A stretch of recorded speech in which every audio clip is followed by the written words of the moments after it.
Hello, everybody. Thank you so much for joining us this evening. I am absolutely thrilled to welcome you to our Found in Translation series at Upstart Crow Literary Art Studio, a series that introduces you to some of the world's most exceptional authors who write in languages other than English. I'm really delighted to kick off this inaugural event with the inimitable Yuri Hererra, who I will introduce shortly. And in the meantime, an introduction from me and a few housekeeping things. My name is Zoe Grams. I'm the co-founder of Upstart Crow, and we carry out our work here at Upstart Crow on stolen land. I'm on the unceded territory of the Squamish and the Musqueam and the Tsleil-Waututh nations, and I'm grateful to be an uninvited guest on these lands. We're going to be speaking with Yuri for about an hour. If you have questions, then please put it in the YouTube chat, and I'll be told them and can share them a little later on in the conversation. You can purchase this incredible book, 3 novels, which we'll be discussing from Upstart Crow with our web store. If you are not close by to us, then please do support your local independent bookstore. It makes such a difference to the bookstore, to the authors, to publishing houses, and to the whole literary scene. I'll also just mention that we have a few other events coming up this season with Andrew Snar Magnuson, Mona Herving, and this Friday we'll be speaking with systems change thinker Chris Brookfield. So check out our website for more information. And with all that under our belts, I'm really delighted to officially introduce Yuri Hererra, who's a political scientist, an editor, and a contemporary Mexican writer. His books include the nonfiction work A Silent Fury and 3 novels, Kingdom Cons, Signs Preceding the Ends of the Earth, which won the Best Translated Book Award in 2016, and The Transmigration of Bodies. And of his work, Valeria Luisella explains, Yuri Hererra must be 1,000 years old. He must have traveled to hell and heaven and back again. Nothing else can explain the vastness of his understanding. That's one of the many reasons that we're delighted to have you with us tonight, Yuri. Thank you so much for joining us. Thanks to you, Zoe. I really appreciate this. And thank you to all the people that are joining us. Yeah, thank you everybody for tuning in tonight. So 3 novels, congratulations. As the name suggests, this is a collection of the 3 novels that you have written so far, bound together in one volume and published in the order that the books were written, if not published. Yes. So tell us a little bit about the 3 novels in this book and whether or not we can think of it as a trilogy. Well, it's a trilogy in retrospect. When I wrote the first one, I really didn't know that there was going to be 2 more novels. And actually that happens. I always say this with every book. When you're writing, you don't know if you're going to finish what you're writing. When you finish, you don't know if it's going to be published. And if you publish, you don't know if someone's going to read it. So it's always a kind of a miracle when you connect with readers and you realize that somehow you have this magic connection. You know, the first one, Kingdom Cons, I wrote it when I was living in the border between El Paso and Ciudad Juarez. I was doing the MFA. I spent a lot of time in Juarez, and it's a story about the relation between power and art. It has been labeled more as a narco novel because the power there is represented. That novel is the organized crime power, and the artist is a guy who is doing songs for this powerful guy. After that was published in 2004.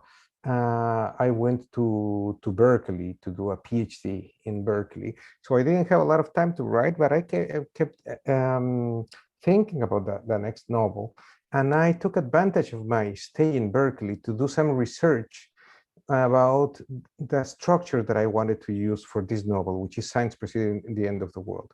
And the structure is the structure of a Mexica narrative, what is usually known as as an Aztec narrative, about where the people would go when they died. And it's the story of a voyage, it's the story of Makina, a really strong, smart, intelligent woman who goes to the other side, an unnamed other side, to look for her brother. And the third one, I wrote it when I was here in New Orleans. Well, but I have to say, and it's something that I say in the introduction to these three novels, that is a story that happens during an epidemic. And it's a guy who wants to stay inside his house, but he has to go outside. And it's how he has to deal with that, with a city in chaos, a city in fear, and how he has to manage his own set of values. So every novel is independent, but somehow they have certain links. They have to do with there's a certain linguistic approach, and there's also a certain way of looking at what is going on in Mexican reality without trying to be a faithful reflection, but mostly taking the main problems and elaborating on them in an artistic way. Fantastic. Thank you. And yeah, I'd love to explore a little bit more about that reflection. But before we dive in to that, I mean, so you're not only a novelist, you're a political scientist. But what is it about the novel, that form, that made you choose that as the tool through which to sort of push back against current power structures or current political thinking? Well, I love studying political science in UNAM in Mexico because it gave me a lot of readings and a lot of perspective on things that were happening in the country and ways to understand the power struggle. But even when I was studying there, I knew that I wanted to be a writer. I knew that what I wanted to do was literature. I didn't study literature for a very stupid reason. Now I can say that it's a stupid reason, but then back then I thought that if you wanted to make literature, there was no point in studying literature. That was for the critics. And now I know that if you want to write, you're going to write. It doesn't matter what you're doing. It doesn't matter if you're a carpenter or if you are a business person or if you are a waiter. If you want to write, you're going to find the way to talk about your world.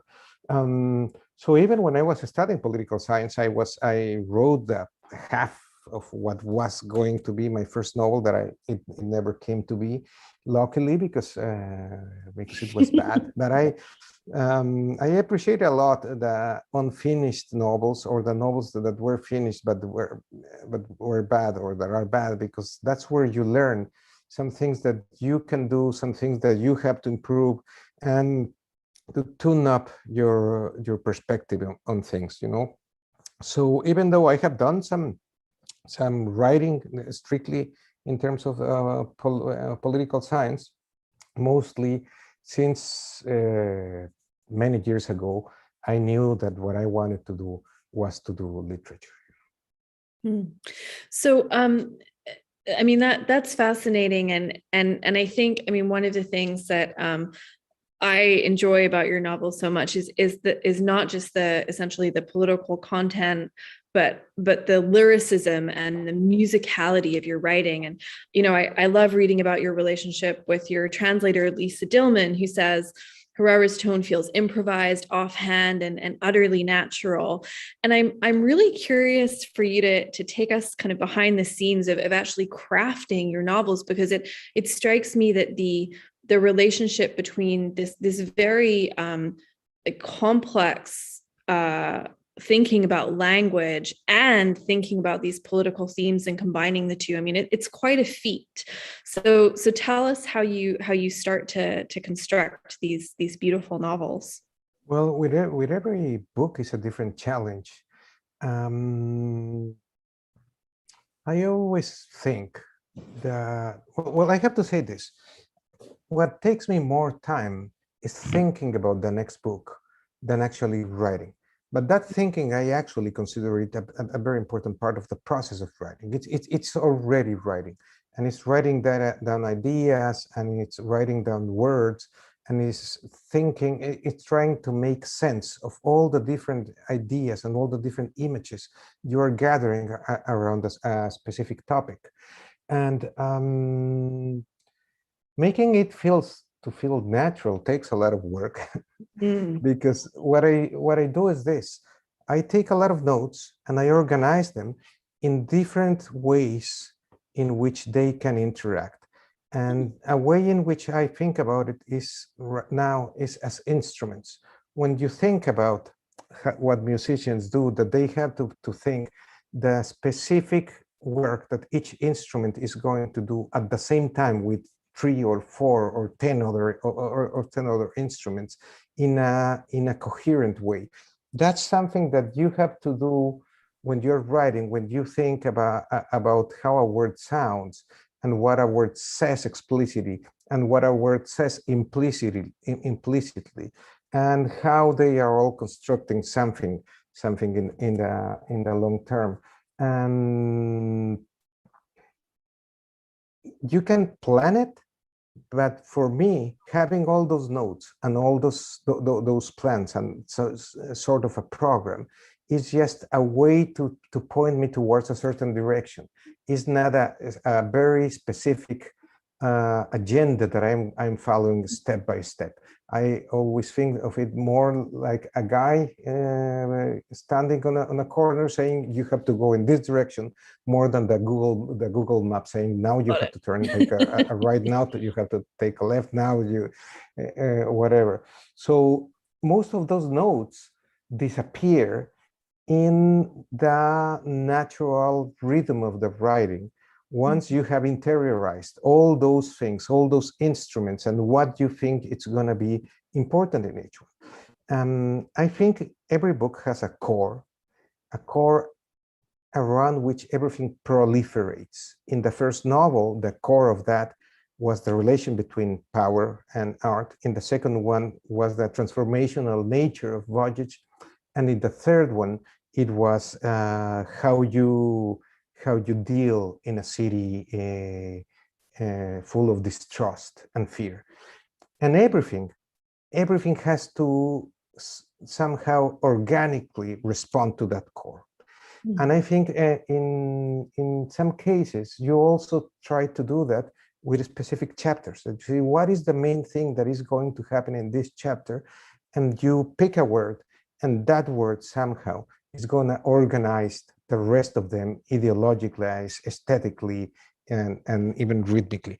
I wish I could say how it happens in a very specific way, but there is a part of this that you can't plan, that you discover while you're putting it on paper. Fantastic. So I'm curious about how this internalization and sort of all the prep work that you do, if there's a relationship to that and this sort of, in a way, sparsity of the books. Like, I mean, there's for anybody who's read the books, this will hopefully make sense. But I mean, there is just so much in your novels, and yet there's sort of on average about 100 pages. Tell us more about the space that you give to the reader and your relationship to that. You know, with every novel, I think this is going to be my War and Peace. This is going to be a long novel. This is going to be a novel where I can really just dwell into a lot of stuff. And then I start writing, and I am really neurotic about what I'm doing with each sentence, because I try to be aware of what each sentence and each word is doing. It's not only doing what the denotation indicates you, but what the connotations are saying to you.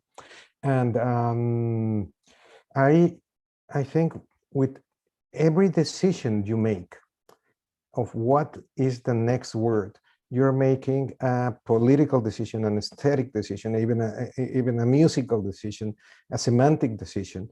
And I don't think about it when in those terms when I'm writing. I'm just too aware of how they can impact. But the nice thing about this is that you are never in full control of that. Is that there is always something that is going to escape what you're planning that your sentences are going to do, that is going to be finished in the head of the reader. And that is the mysterious part of writing that I love, that you can propose something, because writing in that sense is that, you know, it's a sort of improvisation with intent, because even though you have all these things in your mind and you have all these things that you want to do, in the end you have to follow what the writing is telling you to do, but with certain intent, trying to lead them to a specific place, even if you fail. But that's part of it. You are always going to fail, in the sense that nobody writes the exact book that you had in mind before. Yeah, absolutely. Absolutely. So thinking about kind of, I guess, leading people to those places, I'm really curious about your characters, because in each of the novels, they're archetypes without being cliches. And I'm curious to know sort of to what extent are you making decisions about your characters as individuals versus sort of their role being played as a vehicle for kind of plot and language? Yeah, well, you always think at the beginning what kind of character it is, in terms of what kind of actions that character can perform, what kind of things that character can say. But always that's going to change when you start writing. When I teach writing classes, I try to stay away from the idea of craft, which is just a technical way of thinking about writing. And I try to make them think about it in terms of what are you going to find of yourself and the world you know and the world you are curious about in your characters. And so, for instance, in the characters, for me, characters are not just an addition of numbers, like what's the year you were born, or how tall you are, or what's your weight, or how much money you have. But for me, a character is made of how he or she reacts in a specific situation, specifically in a situation of emergency. And an emergency can be anything. An emergency can be a person with a gun, or can be seeing some injustice, or can be that the rice is just burning and it's just getting burned in your stove. And so when I'm teaching a workshop, I tell them, so imagine in this moment, we have a tiger coming in. How you react, how each one of you react in the face of the tiger coming, it's going to define you more than anything that you put in your CV. If you are going to wrestle the tiger, or if you are going to just get the person next to you and throw that person in front of the tiger, if you're going to just cry like a baby and start running away, that's what defines a character. And I'm just giving a really silly, clear example of it. But when you decide how your character is reacting in front of the tiger, you are saying something about this character's education and fears and obsessions, and the language this character has. So yes, I know a lot of things at the beginning, but I am not a hostage of that certainty at the beginning. I think it's important to have those certainties when you get started, because they give you that sense of purpose. But characters are not just functions that are like something that you know that is always throughout the novel doing the same thing, and another one is just doing the same thing. But for me, a character is rich in the sense that is suddenly doing something different from what you were planning, and especially from what you made the reader think that was the natural thing for him or her to do, you know. Oh, okay. Thank you. I mean, that to me goes back to in other interviews that I've read, you've spoken to how, literature should not be a reflection of reality. Like it can't be, and it shouldn't be and literature is not a mirror. And throughout your novels, there's you're exploring hardship, violence, trauma. I mean, really incredibly difficult things that people are facing on a daily basis, but you're recasting our perceptions on them, to kind of go back to what you're mentioning about characters. And I'm curious to know more about the role of literature as a sort of as a different type of mirror, and especially in your work. Well, what I think is that literature is its worth doesn't depend on the amount of data that you offer.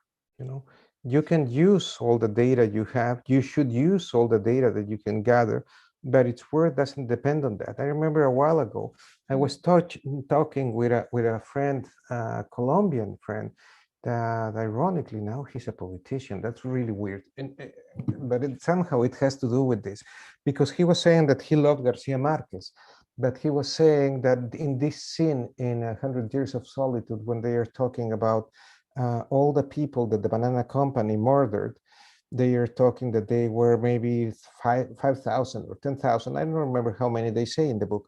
And he said, no, this is something that is historically researched, and it was just a few hundred. And I was telling him, but that's not important.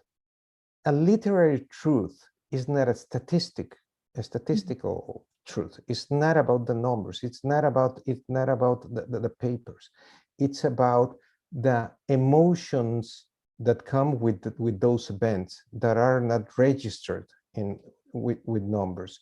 When you say, I don't know how many people died, maybe 5,000, it's not that you counted the actual people dying, but you are using just a number as another way of saying that it was a lot. It was unbearable.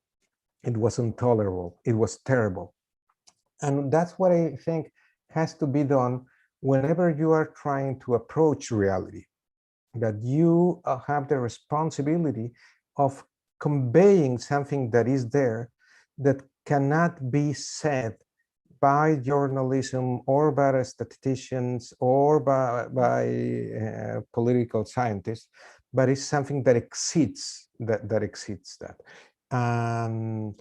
That's why all literature is poetry in that sense, because poetry is always pushing the limits of what words can do to talk about reality. So when I say that literature is not a reflection, it's in the sense that a reflection is acritical. A reflection doesn't add anything. A mirror is a reflection, and a mirror is stupid because a mirror is just there doing nothing. But literature is always adding something to reality. It's giving an ethical gaze on reality. It's giving you focus on certain things that are all the time there in front of your eyes, but you decide that you're not looking at them, or you can't look at them, and suddenly art underlines something that is really important. So for me, that is I wouldn't say the secret, but one of the ways in which literature relates to reality, emphasizing, underlining in a poetic way, so that you can feel something that is there, but that the numbers are not fully depicting.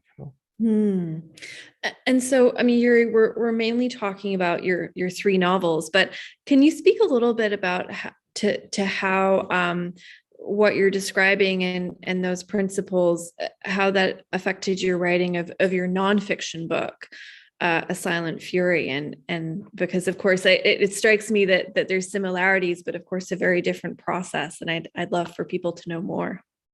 Well, that was a very difficult project for me. What I did is I took the research that I did for my PhD dissertation. When I was doing my PhD, I didn't want to do a PhD dissertation that is really common, that is just to study the works of a famous author or a certain movement. I wanted to do something that was more relevant for me personally, and that was more relevant for me in terms of part of the community.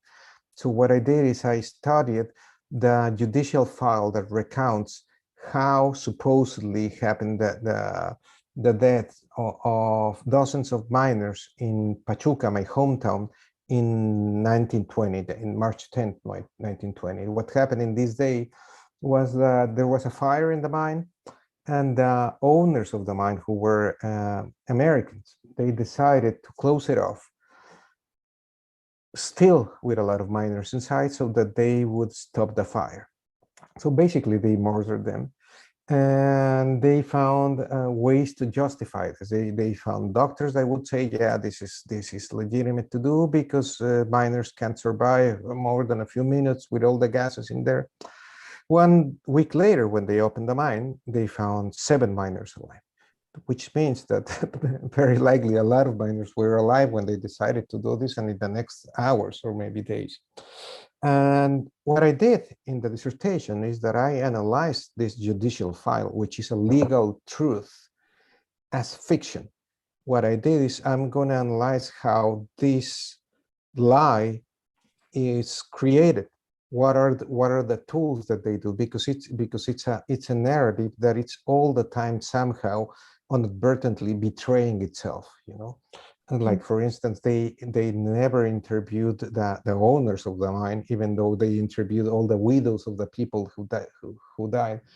And when I decided to turn the dissertation, which is really boring, into a different book, I didn't want to do a novel because this was an ethical decision for me, that I didn't want to substitute the voices of the people who died there that were silenced, that this was a really violent thing to do on the victims.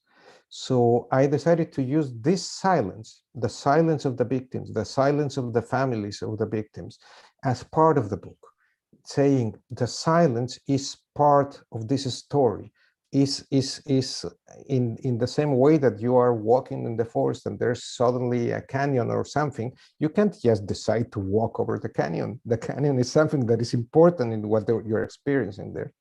So what I had there is that I had a very specific set of texts that were my material, and that was what I could use. But at the same time, I didn't want to just repeat what was there. So I tried to use it in a poetic way without trying to imagine what was not said there, you know. So I think it worked, at least in the sense that the people from the community where this happened, they invited me to present the book there, and now they have a cultural center where this happened, and it's one of these rare cases in which you can see the actual impact of a story in people, you know. And storytelling as a form of justice, essentially, as a form of in a way reparations. Well, I have no illusion to say that I'm making justice. I mean, the people who committed this, they died in their beds maybe, and they're rich, you know. But at least, but time keeps going on, and we can still keep doing things with that, and we can still keep resisting the memories imposed on us by the law, by the institutions, by powers, you know. I mean, that is an example, of course, of sort of art speaking to power, and that's a big theme in Kingdom Cons, is sort of the relationship between the artist and power, and when one can have independence versus essentially be kind of sullied by that relationship to power. And I'm curious about your thoughts about, in a way, the opposite of what you did with the book, which is ways in which art or literature can uphold current power systems or injustices in their use of language or even themes. Well, that happens all the time, and this is one of the things that really concerned me when I was thinking about writing about the relation between art and power. I was living, as I said, in the border, and this was something that concerned me for different reasons. In Mexico, there has been a really complex relation between artist and power. And Mexico has a really strong set of cultural institutions, and with a tense relation with intellectuals and with artists. And this was something that I have always been thinking: how do you become an independent artist in the face of those people that are financing you? But this is not something that was invented by the Mexican state. It has happened everywhere. And I was thinking that one of the more clear examples of that were the European monarchies, where you would have all these douchebags who had a lot of power, giving money to really talented people to do art about them, even music and paintings and whatever. So the first idea that I had with that novel was that the character, the protagonist, was going to be a jeweler that would make jewels for the really powerful person, because it's one of the most clear expressions of how art can work for power. You help them look shiny, you help them look golden. And eventually I moved to the songwriter, because that allowed me to convey some of my own ideas about language, about writing. So I was thinking about that, but I didn't want to do a historical novel placed in France in the 18th century, something like that. And I suddenly realized that I said, well, but I am in a place where there is a really strong expression of power, which is these criminal organizations, and a lot of people doing art about it, around it. And you can see in the singers, there is like this cliche that singers just sing the praises of the criminals, but it's not like that. There's all kinds of singers, sometimes talking about a shootout, sometimes talking about the victims, sometimes talking about the bosses. And it's a different way, an alternative way of talking about reality also. So I think it's a constant negotiation. It's a constant negotiation between art and power.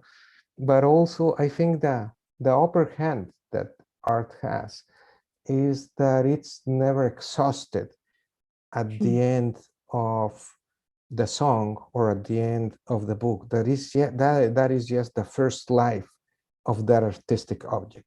But that artistic products are constantly evolving and are constantly doing something different. And sometimes things that were intended to do at the original object, but it was not clear that it had to be so explicit. Do you think, I mean, does it make a difference to how we live now if we recognize that these power structures and power dynamics are essentially as old as humanity? You know, does it make a difference for us to understand that the power dynamics in a European court can be very similar to the power dynamics of a drug cartel or 21st century politics? Well, if you see the houses of the drug bosses in Mexico or Colombia in the 80s, because it has changed a lot, they look very, very similar to any of the houses that Donald Trump has. And I'm not joking with this. It's for real. It's just houses full of golden things and animal furs, and their name in everywhere is the same kind of craziness that you found in the Kings, and you find in Donald Trump, and that you find in this the accumulation of power always takes you to similar places. So you would think that we have learned that now we have a critical gaze, and of course there are a lot more tools available so that we can be critical toward, but we are also really bad in preserving that memory, so it's like we keep getting surprised again and again, but by people who really shine a lot And we say like, well, where does it come from? And it's like Surprise. we can see that it has happened again and again and again.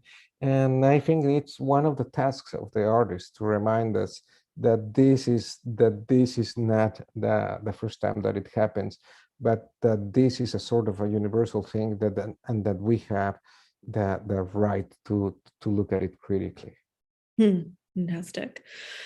It strikes me sort of when we were having this part of the conversation, the word drug cartel, like that's the first time in this conversation that we've used those words, and very purposefully you're not using specific words like that in your novels. You don't mention border, drugs, trafficking, even the United States and Mexico, like that those words are never mentioned. And I'd love for you to tell us more about that and about essentially the political philosophy that's underpinning your vocabulary choices. Well, the thing is this, that there are groups of words that we think that solve problems for us. So we hear certain words that are used all the time by the institutions or by the press, and we hear them and we think that we know everything that we need to know. So if you hear drug trafficking, because of the popular culture and because of certain things that have been fed to us, we think that we already know what it is about, who are the good guys, who are the bad guys, what is the real problem. And literature is the opportunity we have to always articulate problems in a different way, articulate problems in a different pace, articulate them with a different emotional approach. So if you just use certain words that are code words, you don't actually get into it.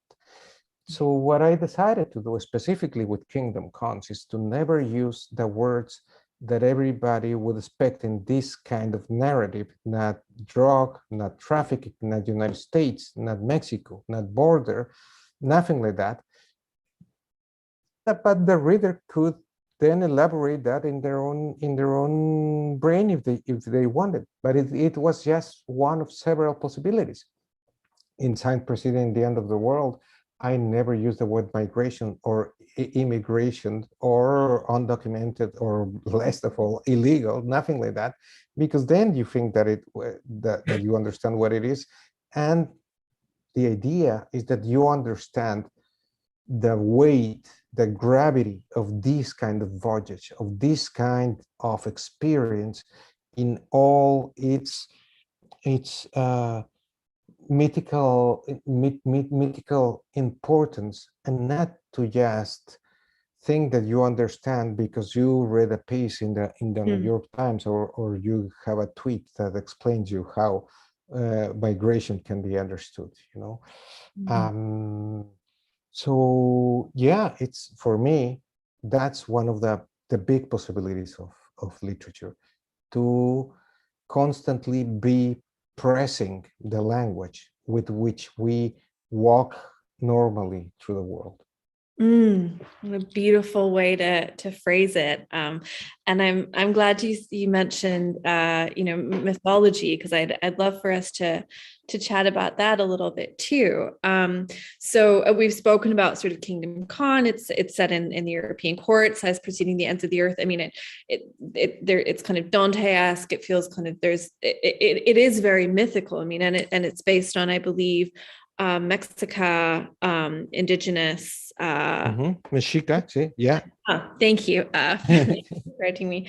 And so I'd love to know a little bit more about your use of mythology, and in a way timelessness. It sort of feels like even every story which clearly has ties to sort of modern life in the city. I mean, it feels like you could still have the story that exists 500 years ago or 500 years in the future. So tell us how you're using myth to sort of discuss the issues of now. Yeah, well, right now, just for a second, I'm moving through my house because I'm gonna have a whiskey and a cigarette in my porch. I hope beautiful porch. I hope people don't mind. And well, And then I was having a red wine, so you're in good company here. I'm sure a few other people joining in probably have something too. okay. Well, we are always doing some sort of palimpsest of other stories that we have heard. Sometimes it's our parents' stories. Sometimes it's like national mythology. Sometimes it's some legends. But we are always in dialogue with stories that have come before us. And this is the only case in which I did this in a very, very conscious way, that I wanted to use this narrative. And I'm just gonna go through it really fast because I can just get into it in a very nerdy way for a long time. um, um, for many, many years, like many Mexicans, I knew the basic features of this narrative, which is the Mexica narrative of the descent to Mictlan, which the Mexica is usually known as the Aztecs.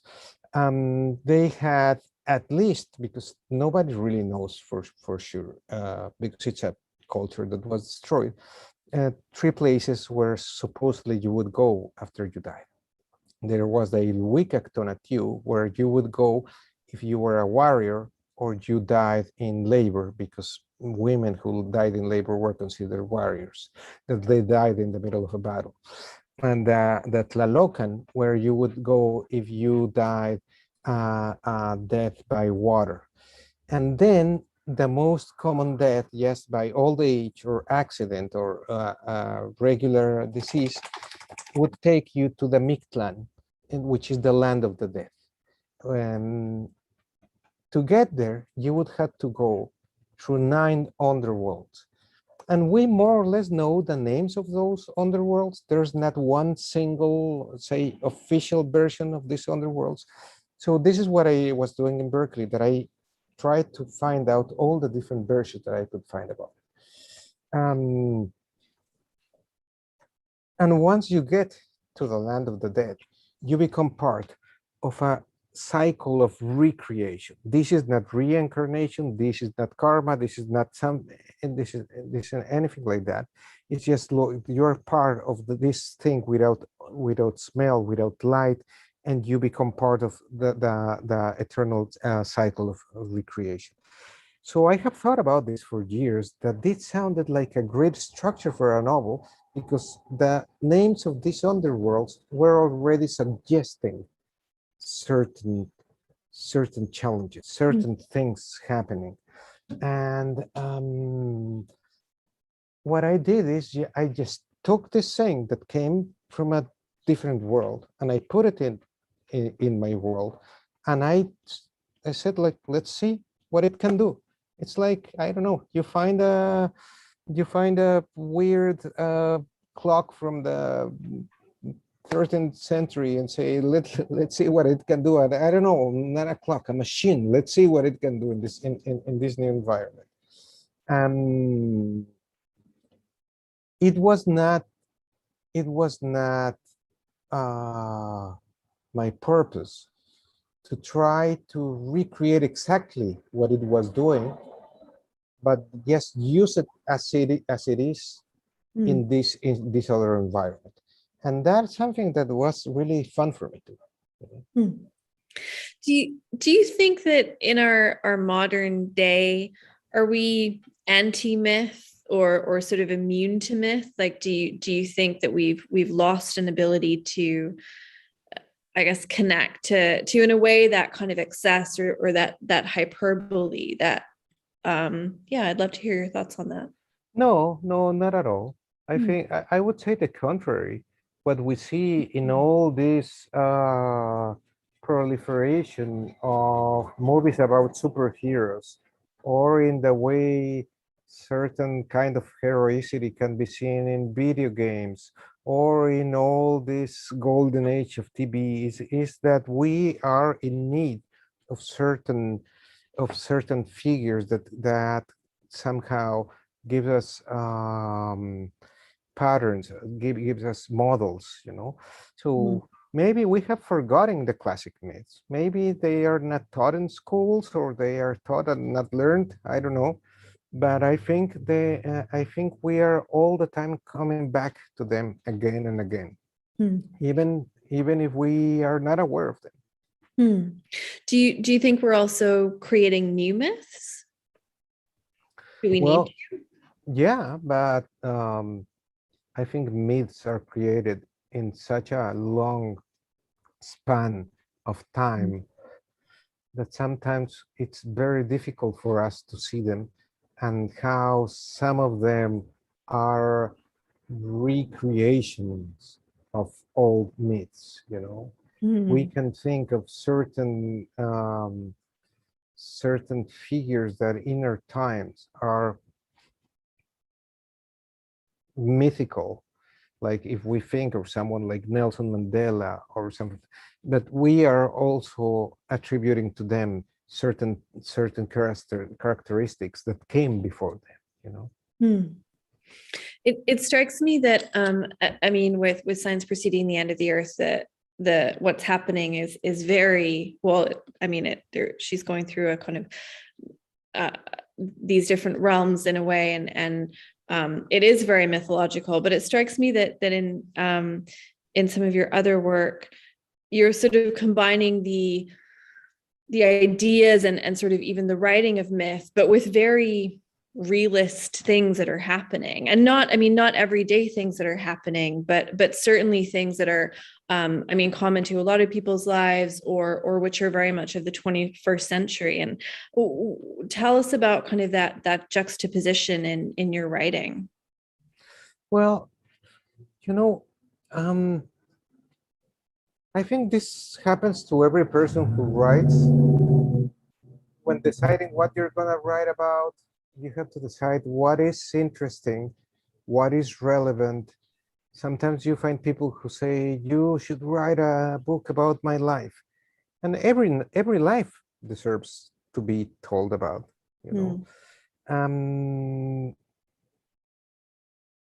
And the thing is, we just lose track, or we just don't see sometimes the gravity of our day-to-day actions in the routine.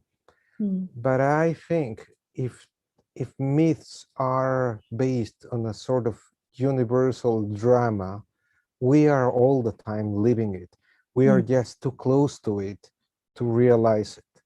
And I think literature helps you realize that in every single life you can find that kind of drama. Think about what Kafka did. Kafka didn't go to the other side of the world or got into battles. He was in his office, and he was yes, haunted by what his dad would say about him. And he created all this imaginary that is fundamental for us to understand modernity, you know.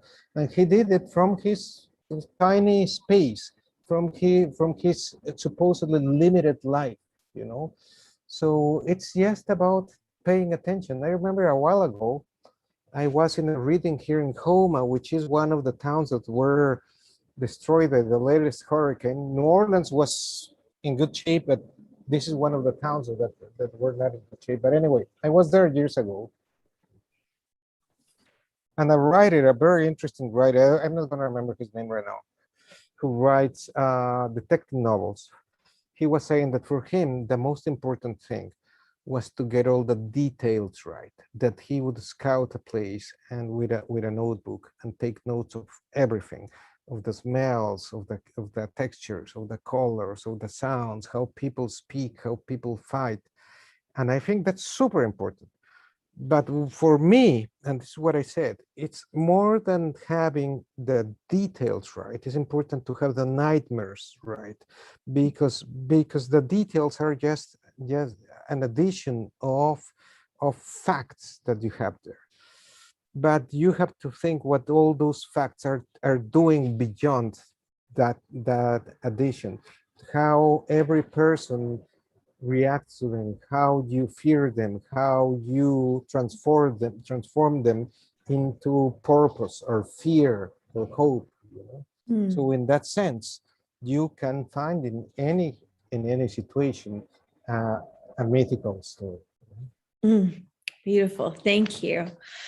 I can't believe our time is going on, and we've got some great questions from other people. So I'll spend some time reading those out. But let's do it. Yeah. But just before we do, just before I hand over the mic, I mean, so the series that we have here is called Found in Translation. And so I'd sort of be remiss not to ask a little bit about that. We've spoken about the precision of your language, like the rhythm, the musicality, the pace, like it's such an important part of your writing. And I'm really curious to know what it's like for you to then have it translated, to essentially be relying on someone else to reimagine it, and especially with the specificity and musicality of the way that you write. So yeah, tell us what it's like for you. Well, I have talked a lot about this with my different translators, but that's especially with Lisa Dillman, my translator to English.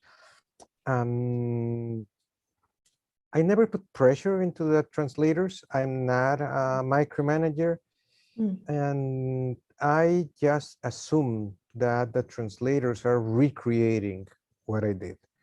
Translation is not transcription, but it's recreation, it's reimagination. And I like a lot one of the things that Lisa says about how she sees her work.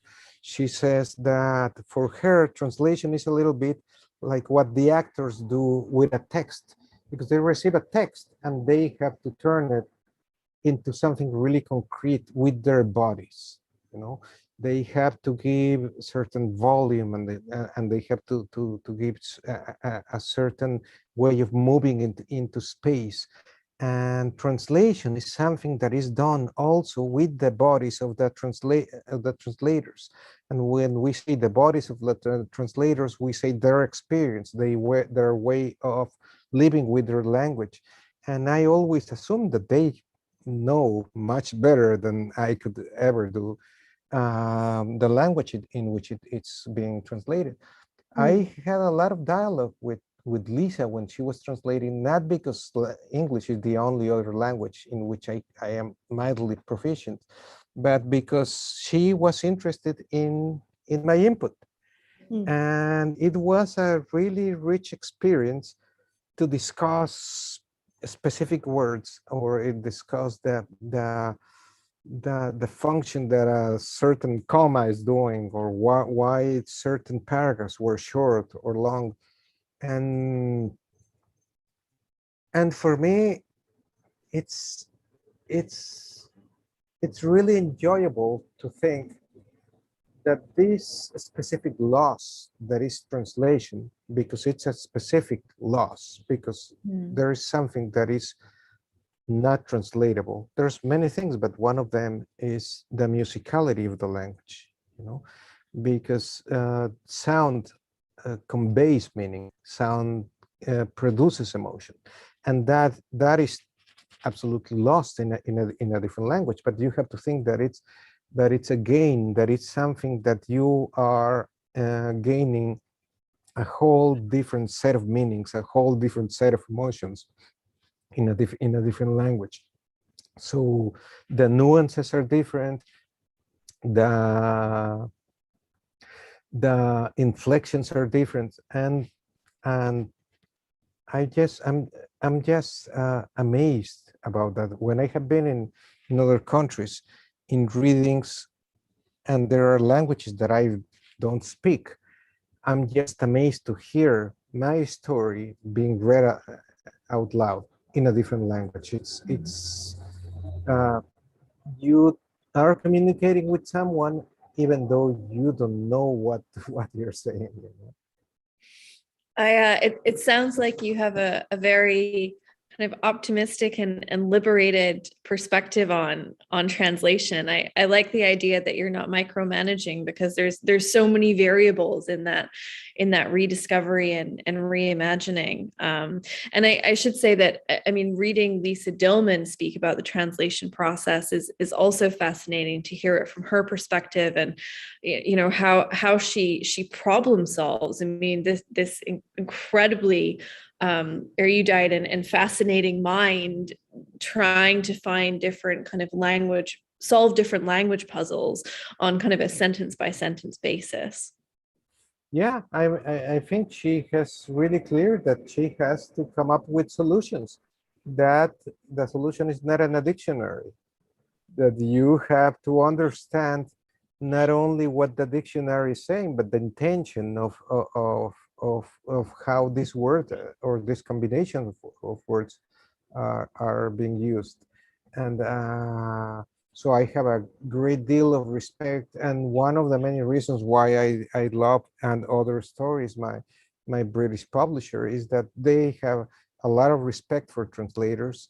The translators are always in the cover of the book, which is not that common, really. And just recognizing the incredible amount of work and imagination that goes into translating any literary text. Absolutely. Absolutely. Okay, let's see what other people are keen to ask you. This one is from Ian. Do you feel any pressure as a leading thinker from Mexico to silence yourself, or, in a manner of speaking, pull your punches?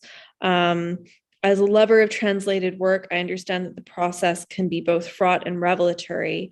And so what did the process bring to, oh, sorry, that's the first question. Do you feel like you need to pull your punches? To pull my punches in what sense? I'm not sure I understand.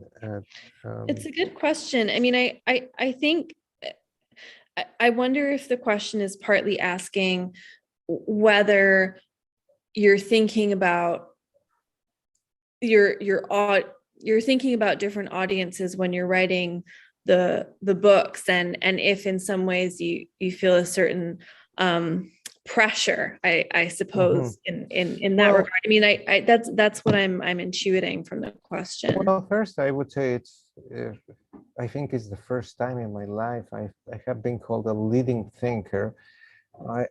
I think I'm gonna put that in my CV or in my business cards, with my name underneath. You heard it here. Leading thinker.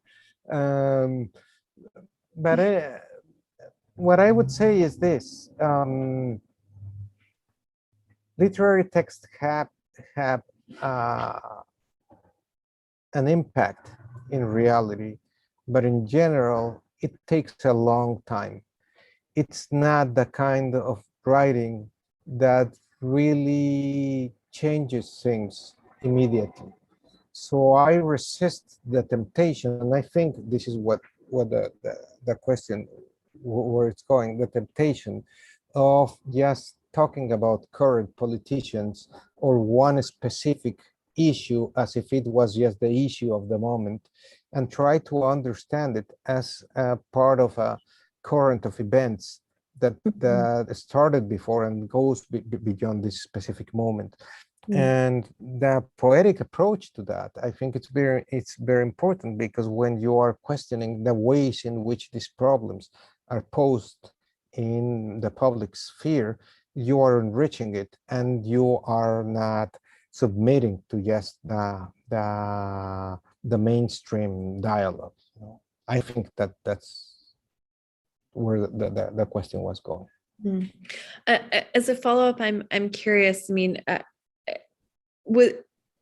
how organic was it for you to move into your kind of novelist mindset from political scientist mindset? I mean, you mentioned always wanting to be a writer and knowing you always wanted to write. Does being in those different spaces come naturally? Did you have to sort of essentially practice what you just said? Well, politics has always been a part of my concerns, and what studying political science gave me was a certain critical gaze on things that you think are natural or are just logical. You can start questioning them, and you can start naming them in a different way. So yeah, it's a whole learning process. When I was a kid with my dad, we would go a lot around my state, which is a really poor state in central Mexico called Hidalgo. And my dad was a historian and a cultural promoter, and he was always really insisting of how we would find the beauty in our own environment.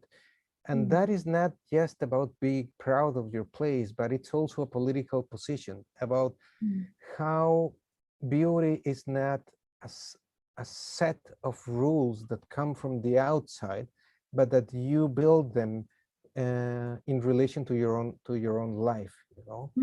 And so it's a personal thing, but it's also something that had to do with my education. And I am really grateful to my political education, both in the school and out of the school. Thank you. And finally, I mean, everybody should be reading 3 novels if you haven't read one or all 3 already. But what are some other Mexican novelists that you think we should know about, Yuri? Oh, well, I can be for an whole hour talking right now. This is what I teach. Well, it depends on your interests, but what I would say, for instance, there is a novelist, a writer called Nelly Campobello, who wrote a book called Cartucho, and I'm not sure if it's translated into English. At least part of it should be, but I'm pretty sure it must have been. And she wrote about the revolution years later, after the revolution ended. And she has a totally different way of talking about war, about talking about the creation of of the Mexican state after the revolution, of talking about the conflict that comes from her perspective as a child. It's a series of stories that she writes with a lot of tenderness. She's not looking at the soldiers as these kind of mythical warriors, but as kids, as really fragile kids in the middle of a conflict that they don't understand. And for me, that is one of the most beautiful books written in Mexico in the 20th century. Again, her name is Nelly Campobello. She is amazing. And well, nowadays we have many good writers. I would say one of the most important things happening in recent writing in Mexico is the poetry written by women poets. Sara Uribe wrote Antigona Gonzalez, where she takes the poem of Antigone and she uses it to talk about the disappeared in Mexico, for instance. And there's a whole current of poets in this same kind of sensibility, trying to understand our current tragedy through poetry. And that is really interesting. I mean, I just mentioned this too because I can just keep just throwing names and names and names. Yeah. We'll share them on our social media, so anybody who's interested can look them up and maybe check out your syllabuses or your reading list for a longer longer list. Yuri, thank you so much for spending the evening with us. Thank you for this just fascinating and warming conversation, and really congratulations on 3 novels. This is the book, everyone, and I wish you every success with this and your future project. Well, thanks to you. This went really fast and I enjoyed a lot talking with you. And I hope at some point I will be able to visit that beautiful bookstore where you are right now. Well, And thank again, you. thanks to everybody who got on in the Zoom, and thanks to the bookstore, and thanks to my publisher and other stores. Yeah, absolutely. Well, thank you so much, Yuri. You're always welcome. Thank you, everyone, for tuning in. The publishers and other stories, if you don't know them, you should check them out. They do really fantastic books. Have a great evening. Thank you so much.